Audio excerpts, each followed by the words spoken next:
Bueno, buenas tardes a todos, bienvenidos. Vamos a dar inicio a la revisión de este día, que inicialmente vamos a hablar del sistema circulatorio y luego en la parte 2 vamos a hablar un poquito del profesionalismo del asistente clínico médico. La generalidad del sistema circulatorio para los que no son de la rama de la medicina o carreras afines, es uno de los 11 sistemas que tenemos en nuestro cuerpo. De ahí es un pilar importante en el mantenimiento de los valores de muchas constantes químicas en nuestro cuerpo para conservar la homeostasis. La principal función del sistema circulatorio es mover sangre a través de nuestro cuerpo para mantener a las células del cuerpo vivas. Una función que se oye fácil, pero requiere mucho esfuerzo de este sistema que está compuesto del corazón y los vasos sanguíneos. Esto es lo que les explico de lo que es la homeostasis. Homeostasis es un término médico que se refiere a lo que es el balance interno de las diferentes variables en el cuerpo. Los pilares importantes son el sistema circulatorio, el sistema endocrino y el sistema nervioso. El sistema circulatorio o cardiovascular requiere, por ejemplo, acarrear los nutrientes que fueron absorbidos en el sistema intestinal o gastrointestinal. Luego también requiere mover desechos del metabolismo de las células que fueron colectados a nivel periférico y en la sangre se transportan hacia el sitio donde son ellos devueltos, que son el riñón y el CO2 en la zona del pulmón. También ayuda a mover señales químicas conocidas como hormonas, que son estas sustancias o diferentes grupos de enzimas que son secretadas por diferentes glándulas en el cuerpo para gestionar la actividad de diferentes células en el cuerpo. También nos ayuda a regular la temperatura a través de la vasoconstricción y vasodilatación. Vamos a revisar los órganos y tejidos del sistema circulatorio, que son el corazón, las arterias y las venas. La sangre está ahí en el último lugar, ya que la sangre no es un componente del sistema circulatorio, pero es lo que se mueve a través de él. ¿Sí? La sangre es un tejido conectivo especializado que se mueve en el sistema de arterias y venas y es impulsado por el corazón a lo largo y ancho de nuestro cuerpo y retornado también al corazón a través de un sistema venoso. Entonces, vamos a revisar uno por uno. Órganos, habíamos entendido, hablando de lo que es la descripción de un órgano. Órgano es digamos, una estructura que está formado por dos o más tejidos. En el cuerpo nosotros tenemos diferentes tipos de tejidos. Entonces, cuando una estructura está formada por dos o más de estos tejidos, ya se le llama órgano. Entonces, la piel es un órgano que tiene tejido epitelial, conectivo, tiene subcutáneo y así diferentes capas que forman estructuras y nos llegan a la formación de un órgano. Entonces, el corazón es un órgano del sistema circulatorio. Básicamente tiene la función de una bomba que moviliza sangre a través del cuerpo. La zona donde el corazón está localizado, obviamente todos sabemos dónde tenemos en nuestro corazón, pero para hablar ya para zona topográfica, la zona donde está se llama mediastino. En la zona del mediastino, si ustedes la ven acá en el lado derecho de su pantalla, van a ver que el mediastino está localizado, si lo vemos en esta vista lateral, entre las vértebras torácicas y la zona anterior, que es el esternón. Entonces, esta zona acá es el mediastino. Y si la vemos en la zona frontal, vamos a ver que el mediastino está en el espacio que ocupa entre los dos pulmones, acá, y la zona superior también de los pulmones, y en la zona superior, media e inferior. En la zona inferior tenemos que el mediastino está también compuesto de una zona muscular que se llama diafragma, acá, y es donde el corazón descansa. Ya tenemos el mediastino, tenemos al corazón ligeramente orientada su punta hacia el lado izquierdo. Corazón es una estructura, un órgano generalmente pequeño, menos de 1 libra en peso, dependiendo también el tamaño de un individuo, ¿verdad? Si tengo una persona de talla alta, grande, va a tener un corazón grande. Si tengo una persona de talla baja, obviamente va a tener un corazón pequeño. El corazón se relaciona mucho con, además del tamaño y peso, con la demanda que la persona le ejerce. Entonces, si una persona tiene mucha demanda de oxígeno y nutrientes, su corazón va a requerir más trabajo y obviamente va a tener un corazón más fuerte, más musculoso, más desarrollado en la zona izquierda. Como lo puedes ver acá, nuevamente, en esta imagen sobrepuesta en la fotografía, el ápice o la punta está dirigida a la izquierda y el corazón se localiza en el mediastino. En esta imagen de la derecha de rayos X pueden ver también que la zona del corazón se ve un poquito más densa, blanca, acá, y su punta dirigida a la izquierda. Nosotros esperamos que el corazón, su punta no pase de una línea imaginaria que viene de la clavícula media hacia abajo. Acá. Ustedes pueden ver este corazón no llega hacia la línea media, sino que se queda un poco por atrás. Más adelante les voy a mostrar una radiografía de una persona con insuficiencia cardíaca, que la imagen que se ve, la sombra del corazón, llega casi al reborde de la costilla. Un corazón dilatado, enormemente dilatado, y vamos a ver que la dilatación de ese corazón hace que la contracción sea un poco deficiente a la hora ya de bombear sangre. Ahora, la estructura del corazón está formada por, si vemos esta imagen, 3 capas. La capa más externa se llama pericardio. La capa media es el músculo, el miocardio. Y la capa interna es el revestimiento, se llama endocardio. Esas son las 3 capas del corazón. También vamos a ver que la capa externa es la que mantiene la forma del corazón y es gruesa. Capa media es la más gruesa en comparación a las demás en proporción de grosor y está formada únicamente por células cardíacas, del músculo cardíaco. Y la capa interna, que es un revestimiento pequeño, de poco grosor, de 1 o 2 milímetros máximo, que recubre las cámaras inferiores y las superiores.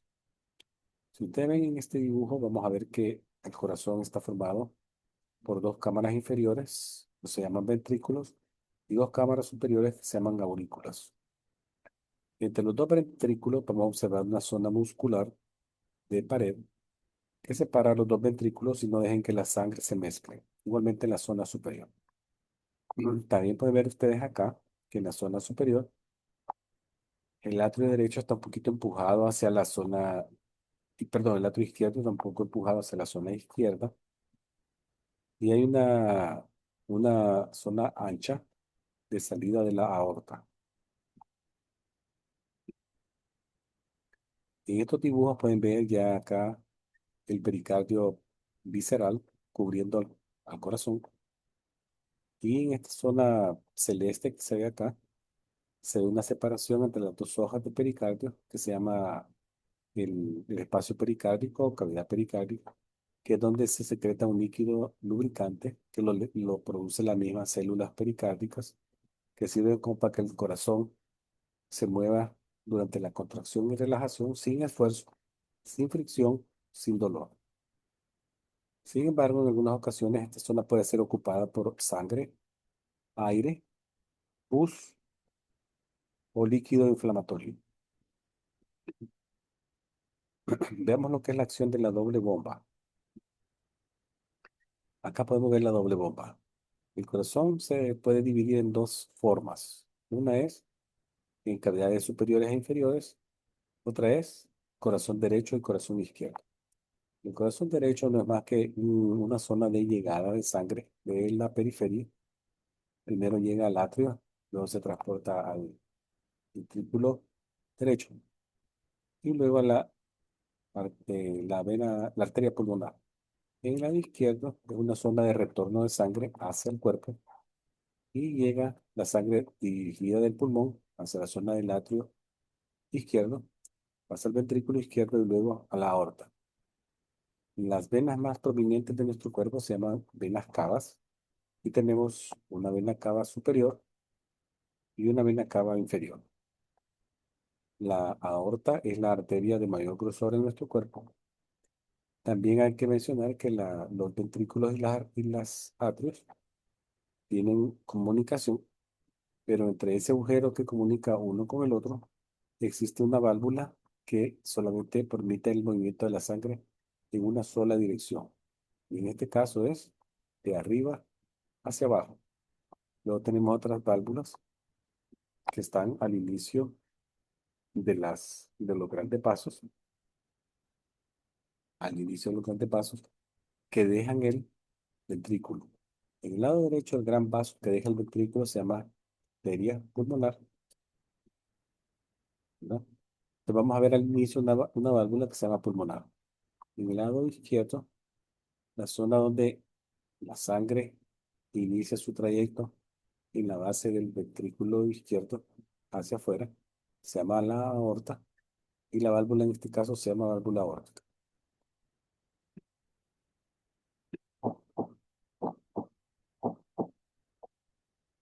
Las válvulas se tienen que cerrar estrictamente al 100%, herméticamente, y cuando se abren, esperemos que se abran al 100%. En algunos casos eso no sucede y la válvula se cierra parcialmente, lo que se llama una insuficiencia valvular, y muchas veces también no se abre bien, lo que se llama una estenosis valvular. Cada vez que hay una anomalía en las válvulas, eso se refleja con una forma muy fácil de detectarlo, que es el soplo, ¿verdad? En inglés se llama murmur. Vamos a ver el orden de la sangre, cómo se mueve en el corazón. Yo acá les puse el número para que se los más evidente. Que por ejemplo la sangre que llegue a la zona uno acá, que sería la vena cava superior, en primer lugar donde llega es al atrio derecho. Luego pasa la válvula tricuspidia, llega al ventrículo derecho, pasa la válvula pulmonar, llega a la arteria pulmonar que va directamente hacia los pulmones. Luego en los pulmones se libera el CO2 a la atmósfera, el hemoglobina capta oxígeno, y la sangre pasa hacia el lado izquierdo, a al atrio izquierdo. Posteriormente va a pasar a través de la válvula mitral hacia el ventrículo izquierdo y de ahí sale hacia la aorta. Ese es el ciclo de la sangre a través de nuestro corazón. Si ustedes ven, en ningún momento la sangre derecha se mezcla con la sangre de la zona izquierda. No se puede mezclar. En algunos casos podría haber una comunicación anormal en el ventrículo, que existiese un agujero y comunicara la sangre de lado a lado, pero normalmente eso no sucede. Luego tenemos una pregunta que es, ¿cómo alimenta el corazón su propio músculo? Entonces, lo hace a través de unas arterias que son muy conocidas y también eh, tienden a obstruirse con mucha facilidad. Y es por su grosor, ¿verdad? Son arterias de poco grosor que son las encargadas de suplir al músculo cardíaco de nutrientes y de oxígeno. Y estas se llaman las arterias coronarias. Las arterias coronarias no son más que la primera rama de la aorta ascendente. Vean este dibujo del lado izquierdo. Esta arteria de color rojo que ven acá, digamos, es una arteria que la llamamos aorta. Su primera rama al salir, las coronarias. Da dos troncos bien importantes, la coronaria izquierda y la coronaria derecha. Ambas dan también subsidiarias de menor calibre, pero son bien importantes. A más distancia del tronco, más finas se hacen ellas y más fácil se obstruyen. Entonces, estas son las arterias coronarias. Luego, cuando ya la sangre viene de regreso, lo hace a través de las venas coronarias, capilares coronarios, y llega a una zona que se llama seno coronario, y el seno coronario drena directamente lo que es la aurícula derecha. Si ustedes ven, el ciclo coronario es bien pequeño. Acá de nuevo, arteria coronaria izquierda, coronaria derecha, y las subsidiarias. Cada cual tiene su propio nombre. Otra cosa que no mencioné. ¿En qué momento sucede la perfusión de la sangre a las coronarias? Eso sucede al momento de la relajación. Cuando el corazón se relaja, se disminuye la presión en las coronarias y esto hace que haya flujo en la zona de las coronarias y por ende se perfunda el músculo cardíaco durante la relajación. Entonces, ese es el momento. Otra cosa que es importante recalcar es en qué momento hace las válvulas el sonido y lo percibimos como latido. El sonido que escuchamos en el estetoscopio, vea que le decimos sonido latido sístole y diástole, no es más que el cierre de las válvulas. El sonido uno es el cierre de la tricuspide y la mitral, y el sonido 2 el S2, es el cierre de la pulmonar y la aórtica. Ahora vamos a ver los dos componentes que también nos faltan. Los componentes de las vasos venosos y arteriales. Vamos a ver cuál es la diferencia entre el uno y el otro. Básicamente, las arterias son aquellas encargadas de llevar sangre oxigenada del corazón hacia los tejidos. Ese es el mecanismo con el cual el cuerpo suple las células de oxígeno. Las arterias llevan el oxígeno y mueven los nutrientes hacia las células. Las arterias son de pared gruesa y si ustedes ven el dibujo acá, que hace una comparación entre las venas, que están al lado derecho del dibujo, y la izquierda de la arteria, la- las dos tienen los tres mismos componentes. Tejido conectivo, que es el exterior, tejido muscular, que es el medio, y el tejido epitelial, que es la capa interna de revestimiento. Los tres.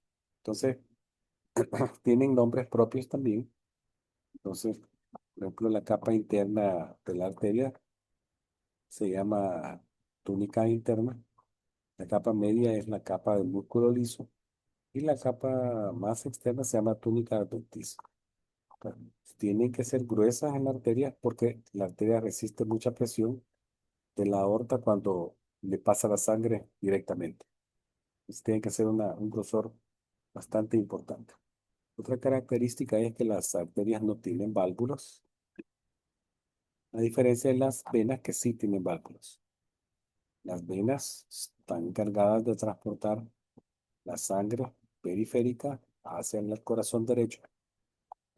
Esa sangre va depletada de oxígeno, de bajo contenido de oxígeno, y va de regreso al corazón para ser llevada al pulmón y luego cargarse de oxígeno.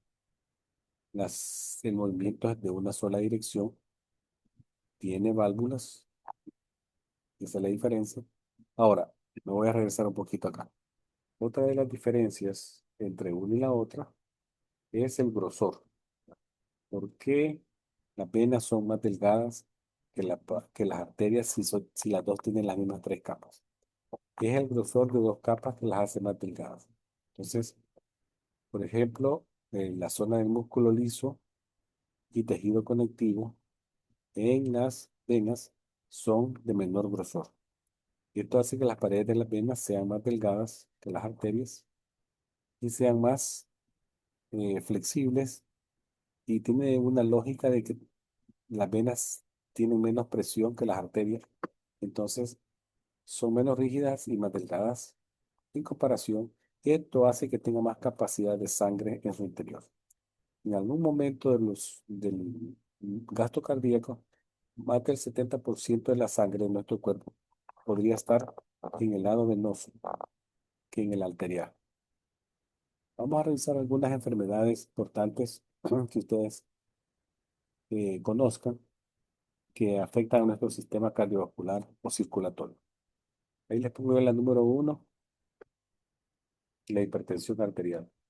La hipertensión arterial es conocida como el asesino silencioso, ya que muchas veces da muy pocos síntomas y si da síntomas las personas lo aprenden a tolerar y ya no les causa mucho incomodidad. Les puede dar dolor de cabeza, puede dar mareos, zumbido de oídos, pero ellos lo ven como una situación normal, no sé por qué, y no consultan hasta cuando ya están en valores extremadamente altos. O les sucede un percance que llegan a la consulta, ¿verdad? Entonces, cualquier presión arriba de 140/90 ya es una hipertensión arterial alta, grado 2, y hay otras de menor grado. Hay una de grado 1 que es de 130 y más de 180 y más de 80. Es diastólica. Entonces, la presión arterial ideal sería aquella que está abajo de menos de 130/80. Eso es lo que todos queremos. Por lo menos ahí estamos, podría estar un poco elevada, porque la super ideal sería que esté abajo de 120/80. Si alguien tiene 116/75, perfecto. Si alguien tiene 122/72, todavía podemos decir que está elevada por el valor sistólico, pero es mínimo. Entonces, ¿con qué frecuencia debo yo revisarme la presión arterial? Bueno, dicen las guías que, por ejemplo, al menos una vez o 2 veces al año, si alguien se considera a él mismo sano, que no tiene ninguna enfermedad. Si tuviesen otras patologías mórbidas, como son que fuera diabético, hiperlipidémico y todo eso, tendría que hacérselo con más frecuencia, al menos una vez al mes para tener el control. Otra situación que podría suceder con el sistema cardiovascular es que su músculo no reciba aporte de oxígeno adecuado. Entonces, ¿cómo se llama la situación cuando alguien se queja de dolor de pecho? El término médico se llama angina. La angina es el dolor de pecho cuando el corazón no recibe suficiente oxígeno en cuanto a la relación de demanda física que está surgiendo en esa persona. Entonces, muchas veces la situación no es una amenaza a la vida inmediata, pero podría ser una advertencia de que algo más serio puede venir. Entonces, la angina es causada por la situación que conocemos como ateroesclerosis. La ateroesclerosis no es más que el endurecimiento de las arterias por acúmulo de grasa en su interior, una placa de grasa en el interior de la arteria coronaria. Hay varias formas de hacer diagnóstico y tratamiento. Ahora, cuando la situación ya es más severa, no solo es disminución del aporte de oxígeno, sino que es una obstrucción total de la arteria coronaria o una subsidiaria de ella. Entonces vamos a ver qué se llama ataque al corazón o infarto al miocardio. En este caso no solamente hay dolor de pecho opresivo, sino que también hay dolor en el cuello, en la mandíbula, en el brazo izquierdo, sudoración, puede haber dolor abdominal, sensación de regurgitaciones, cansancio, falta de aire, palidez. Entonces, un infarto del miocardio es más severo porque las células del corazón de la zona obstruida podrían morir. Otra situación que se puede dar con frecuencia es lo que se llama aneurisma. Aneurisma es básicamente el debilitamiento de una zona del corazón, en este caso las arterias periféricas. ¿A dónde? Los sitios más comunes de aneurisma son el cerebro, las piernas, los intestinos y el vaso. Habíamos dicho que las tres capas de la arteria son tejido conectivo, miocardio y endocardio. Perdón, túnica sería el tejido conectivo, el epitelio sería la capa interna, el músculo capa media y el tejido conectivo la capa. Pues estas tres capas son como que ustedes vieran eh, una llanta de un carro, ¿verdad? Pues se les voy a usar ese ejemplo que tal vez para darles un poco de imaginación. Las llantas de un carro están compuestas de diferentes filas de estructuras que ya una vez puestas juntas forman el grosor de la llanta. Entonces, cuando alguna actividad rompiese alguna de ellas, ustedes van a ver, por ejemplo, que una llanta se deforma y empieza a formar como un globo. Se forma un globito que se ve como que fuera una situación anormal en ese grosor de la llanta. Pues el grosor de la arteria puede pasar lo mismo. En su capa interior se puede ver rupturas de fibrillas y la capa de las arterias podrían perder continuidad y permitir que en algunas zonas se debiliten y se empiece a formar una dilatación que en algún momento se va a romper. Entonces, eso, formación de esa dilatación por debilitamiento de las membranas, se llama aneurisma. Entonces, los más frecuentemente relacionados a ellos son la hipertensión arterial y la formación de aterosclerosis, que dijimos que era la formación de una capa de grasa. Muchas veces estos aneurismas se detectan ya cuando la persona ha muerto, ¿verdad? Yo no sé si escucharon ustedes hace poco, como 3 semanas, que eso es lo que yo leí en algún noticiero, que había muerto un senador que recién había ido de viaje, el senador Lindsey Graham, que dijeron que una de las causas de muerte fue una ruptura de un aneurisma, creo que aórtico. No son situaciones que le puede pasar a cualquier persona, porque imagínense alguien a ese nivel de trabajo tiene un cuidado de salud muy bueno, pero estas situaciones a veces se pasan muy desapercibidas y no son detectados hasta que se rompen. Entonces, siempre hay que tener en cuenta que un aneurisma puede estar presente, especialmente en personas que fuman o que han fumado tabaco. Ahora, otro problema es la insuficiencia cardíaca, que no es más que la falla de la bomba, en este caso nuestro corazón, para bombear sangre al cuerpo. Cuando eso sucede, la cantidad de sangre que se expele hacia el exterior a través de la aorta ya no son los 72 ml que esperamos, sino que pueden ser menos. ¿Y por qué pasa eso? El corazón se dilata. Vean esta rayos X acá, que vemos que la silueta del corazón es grande y la punta casi llega al reborde costal, a diferencia de esta de la derecha, que es un corazón normal. Cuando el corazón se dilata, la capacidad de contraerse es menor, de menor fuerza, más que todo, menor fuerza. Vemos algunos síntomas y signos que son bien obvios en la insuficiencia cardíaca congestiva.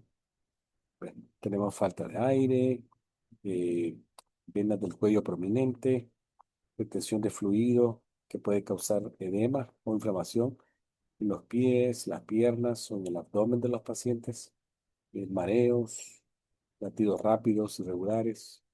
Entonces necesitan tratamiento médico los pacientes. Otras fallas son los soplos o murmurs. Cada vez que un soplo se escucha, el médico viene a su mente que alguna válvula está fallando. ¿Cuál? Es la pregunta, ¿verdad? Entonces hay diferentes formas de saber cuál a través de estudios que ayudan a la detección del problema. El más importante en este caso es el ecocardiograma. Una persona tiene un soplo cardíaco, el primer paso es mandarle un ecocardiograma para detectar el sitio del problema de la válvula.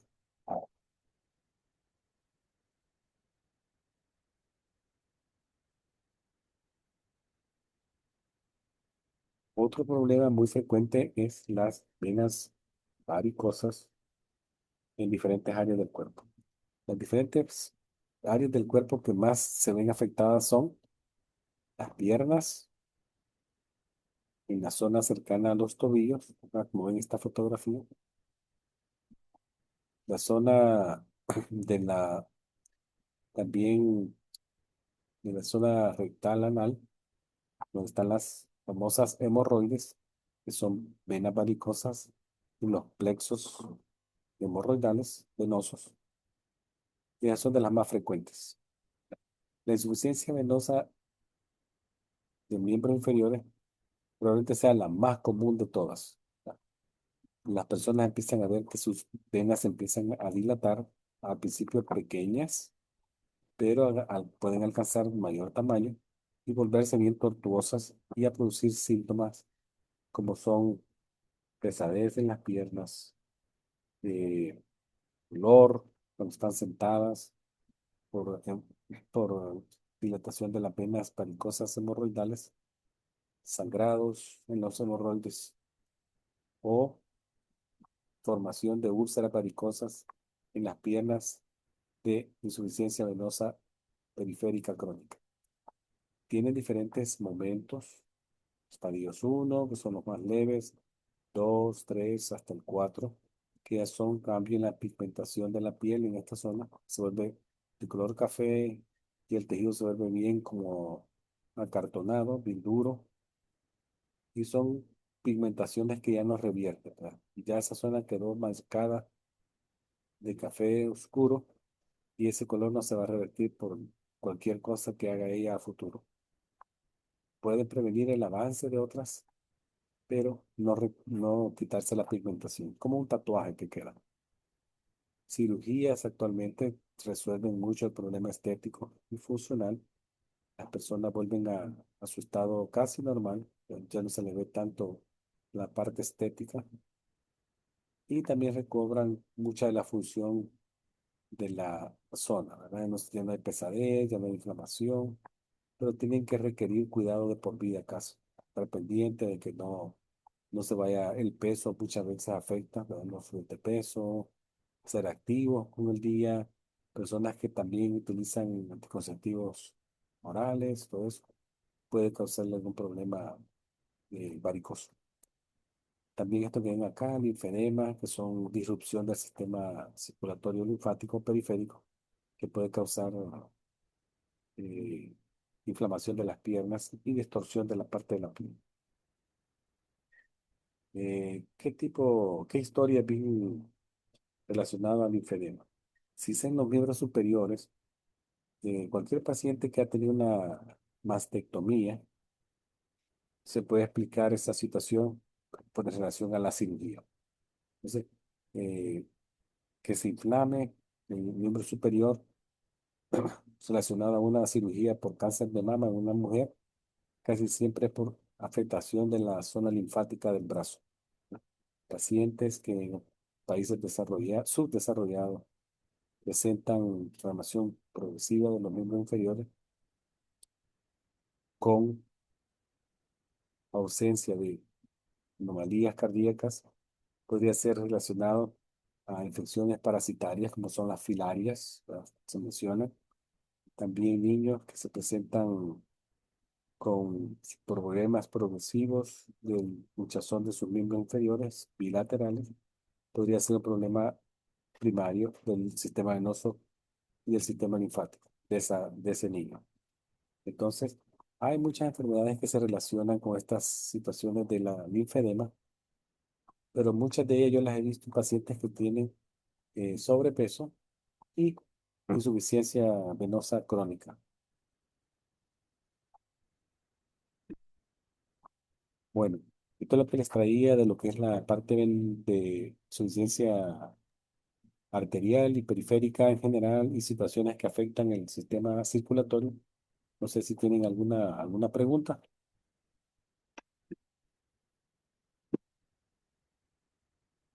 Muy bien. Si hay alguna pregunta o duda, adelante.